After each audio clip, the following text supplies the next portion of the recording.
Today I want to discuss another huge 2023 NHL Draft rumor. Could Russian prospect Matvei Michkov go as high as second overall to the Anaheim Ducks?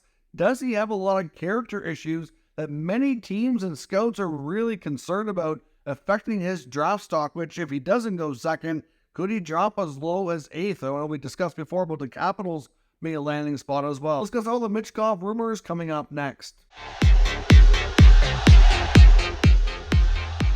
So welcome back to another video here, Top Shelf Hockey. As I mentioned today, I want to take a look at another big NHL draft rumor regarding Russian prospect Matvei Michkov. Now, Michkov is going to have a major impact on where a lot of other players end up going here. He's a highly touted, extremely talented kid who's going to likely be a superstar in the NHL. At least that's what all the indications point to right now. He very well could be one of the next top Russian players like an Alex Ovechkin. Different style of play, but it could have the impact possibly on the game like Ov has. He's kind of projected at this point to be the top Russian prospect since Ovechkin. So we'll see how everything plays out. But most recently on the 32 Thoughts podcast with Elliot Friedman and Jeff Merrick kind of dropped a little bit of a bomb saying that he had received a text from a source. It doesn't say, of course, who a source is, but that's saying that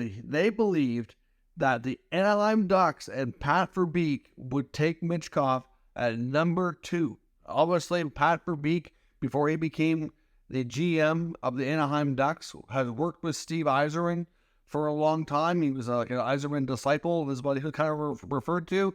Not to say that he's not his own man, his own person, his own thoughts and opinions, but obviously they worked well together. So philosophically, they certainly agree on a lot of things. And he really learned the ropes working under Yzerman for an extended period of time before venturing out on his own to become the general manager of the Anaheim Ducks here not that long ago. So clearly, they think a lot of the same ways. We know that Steve Yzerman, not afraid at all to kind of go off the board and make a bold pick.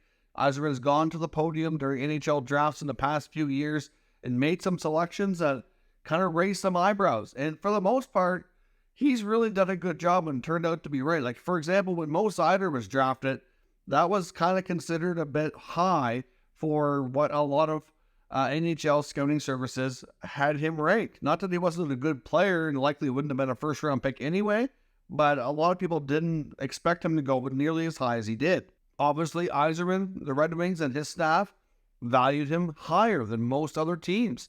And they were not afraid to make a bold statement and to take him over some of the other players that were, highly ranked compared to Seider amongst a lot of other teams. Like, he's not afraid to do that. He's made picks like that a few times where he went, oh, I didn't see that coming. That's not unusual. So would Pat Verbeek do the same sort of thing? It's remotely possible. I wouldn't be shocked in the least. However, the other argument here that Merrick makes for the Ducks to really consider this is they're not near being competitive yet. We know that Verbeek has lots of time, and they're a team that can be extremely patient, waiting for that next top draft pick to join the club as they continue this rebuild. They're very early in the rebuilding stage, and yes, they have some good young players, but they don't have enough of them just yet. They obviously are going to build around guys like Trevor Zegras and Mason McTavish and Jamie Drysdale. Troy Terry has had a lot of progress in the past couple of years. He's a little bit older now, obviously more to like the mid-20s. But, for the most part, they have work to do in Anaheim. They need more, a lot more, before they're going to be able to challenge for playoffs. So could they legitimately wait the 3 years it's being projected for Michkov to come to the NHL? They absolutely could. And if this guy turns out to be as good as he's projecting to be right now, it can be well worth the wait, not only for Anaheim, but for any team who takes the plunge and drafts this highly touted prospect. There's no doubt whatsoever that Anaheim could go off the board here and do this. Now, like I said, even though Michkov has been projected to go anywhere from like 5 to 10 something, he could fall lower. It's because of a lot of other external issues. There is the Russian factor. There is the fact that he's a 3-year contract in the KHL. And there are other issues involving his character that I'm going to talk about here in a few moments that are certainly concerning a lot of other NHL teams as well. We're going to take a look at an article from the Hockey News outlining a lot of that stuff here as well. So at the end of the day, if the Ducks go off the board and take Michkov, it could really, like I said, have a major impact on where other players go. It could really set a domino effect to teams getting players that they never expected they would. I mean, for the longest time, we've expected the top 3 picks in the draft to be Connor Bedard, number 1, most likely Adam Fantilli at 2, Leo Carlson at 3. I don't think if for example, the Ducks went off the board and got Carlson over Fantilli, I don't think that's a huge shocker. There are a lot of scouting services consider these 2 players to be a lot more closely matched than either with Bedard. Like that, would it be a little bit surprising? Maybe, but not nearly to the point that a lot of other teams would. Like, for example, with the Ducks and the Columbus Blue Jackets, if the Ducks take Carlson, the Jackets will take Fantilli, and they'll be like, okay, we thought we were getting Carlson, but this is totally okay. And it's not going to have the impact on all the other teams because they'll probably just switch places. So that could happen too. And we'll have to wait and see, of course, on the evening of June 28th to see the actual selection here for Pat Verbeek and the Anaheim Ducks and what they decide to do. We know Bedard's going number 1 to Chicago, but if Michkov goes 2 to the Anaheim Ducks, like I said, that would cause Fantilli and Carlson to drop. You'd probably see Fantilli go to Columbus at 3, for example. Carlson possibly to San Jose at 4, which would then leave Will Smith for Montreal likely at 5. We know the Montreal Canadiens have heavy interest in Will Smith. That's no secret. There's been some talk about them maybe moving up to grab him to make sure they get who they want. That's going to be very challenging to do. You don't usually see a lot of jockeying for position within the top 5 picks. It's pretty rare, and it's going to be very expensive to do. So I'm not really sure Montreal is going to be able to. I will not be surprised if we hear at all that they did try, and maybe they pull it off. I just don't think Habs fans should get their hopes up that they see actual movement there in that regard. But in this case, it would save them the trouble.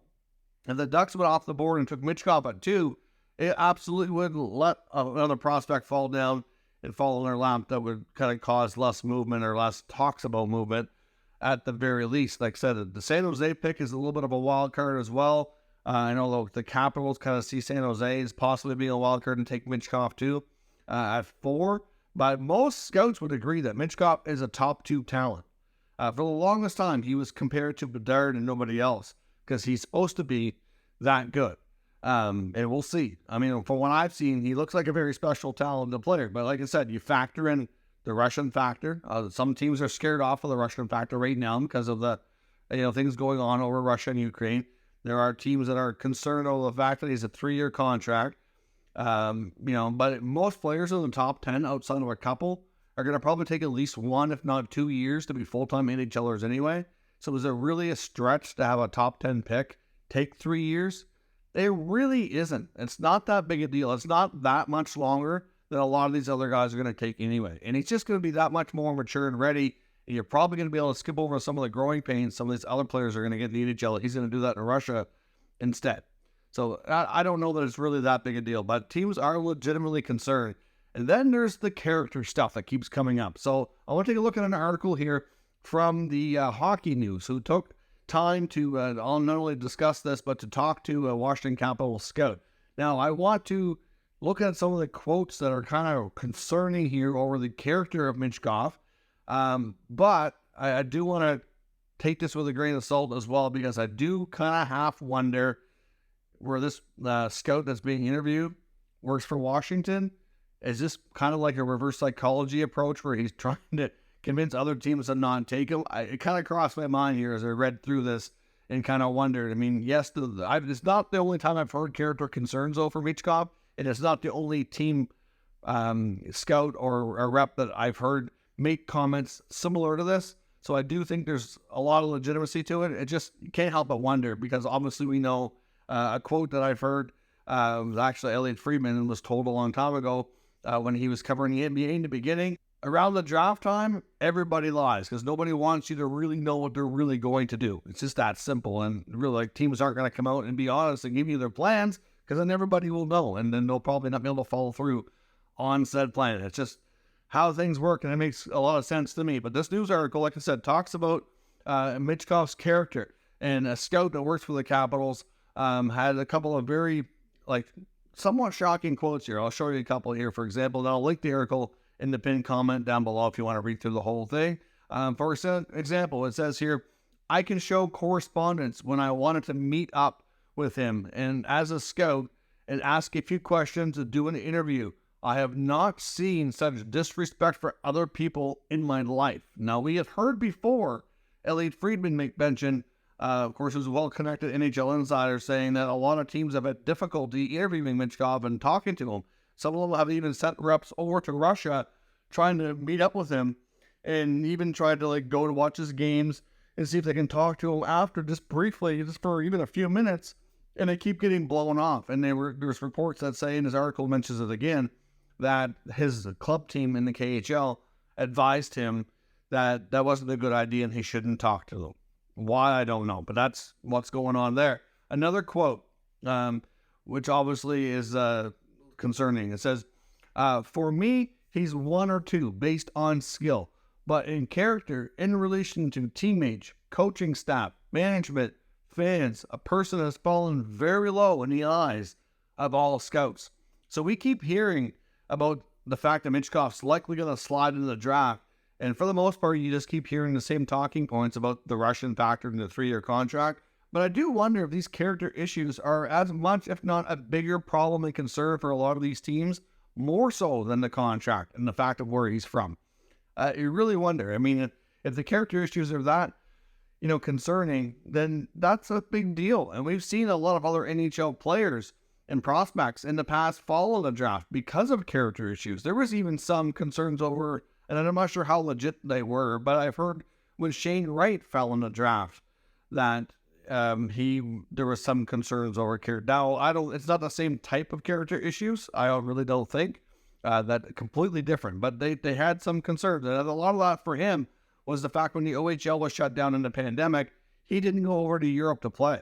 So he missed a lot of playing time and development time, which I think is affecting him and helping him get caught up to his peers here now as he's struggling to be a consistent American Hockey League and hopefully soon NHL full-time player. But it does happen, like a lot of other players too. Like we've seen some players have tons of skill, but have terrible attitudes, and it affects them. And it affects them greatly. Now, another scenario which kind of, talks about this character stuff was brought up in his article, which I wasn't aware of until I read this. But in 2020, apparently, Michkov had a fight with Ivan Mironishenko, which was during a Russian junior team training session. Now, apparently, they've made up since, but of course, Mironishenko has gone on to be drafted by the Washington Capitals. And of course, we know that Michkov is heavily linked to the Washington Capitals. What we talked about a few days ago, or last time we mentioned him, was that there was a conspiracy, if you want to call it that, or an effort on his part to make sure that he gets to Washington, because that's rumored to be his preferred landing spot because of the Ovechkin connection and all that. And obviously that there's, in his article makes mention that the Capitals, if he's available, definitely going to take him. So there's no doubt. I think we've seen enough reports from enough sources to say that Michkov would probably prefer to go to the Washington Capitals. Obviously, I'm sure he's a huge Ovechkin fan, and to be able to play in the same franchise is likely one of his idols, and who's a huge thing over in Russia. I would imagine that would be a big deal for him. So clearly, and they have concerns, even though the scout in this article is a Cap scout. The article still says, despite all these things, if he's available at 8, they're taking him. So they're going to overlook this and work with him no matter what. So at the end of the day here, there's a real legit concern over these character issues. But like I said, I do wonder why this Capital scout is now at this point, because this article is just out in the last couple of days, taking the time to publicly, say these things when is it the case of they're trying to make sure other teams are not interested and make sure he falls to 8. I mean, they can't help but think that. But like I said, it's not the first time that we've heard of this. This is just a little more detailed that I've seen more recently talking about this guy's character. So at the end of the day, will the Anaheim Ducks kind of change everything in the draft and throw Michkov in there at number 2? I mean, that would have a major impact. It would be a huge story. We know Verbeek is likely not afraid to do something like that, but is that really going to happen? Or will what we think here is Michkov and the Capitals get their way and have him fall to number 8 to go to the same city as the grade 8 and be a Washington Capital and kind of essentially take over that franchise down the road? Now, of course, we know with Ovechkin's influence, maybe they don't wait 3 years, because it is possible for players to terminate their contract with KHL teams. There's no transfer agreement. So when players are drafted, they can't just say, okay, I'm going I get an NHL contract now, I'm going. They can't do that. You can't sign a KHL player until they're a free agent, until their contract expires or is terminated in that league. But we've seen other Russian prospects like Michkov, for example, terminate their contracts in the KHL ahead of time, before the end of it, and come early. So, could Ovechkin influence that? I wouldn't be a little bit surprised if he did. So we'll see. Is it going to be Anaheim? Will it be San Jose? Will it be Washington? Where do you see Michkov going? Do you think these character issues are going to linger and have a big impact on his career?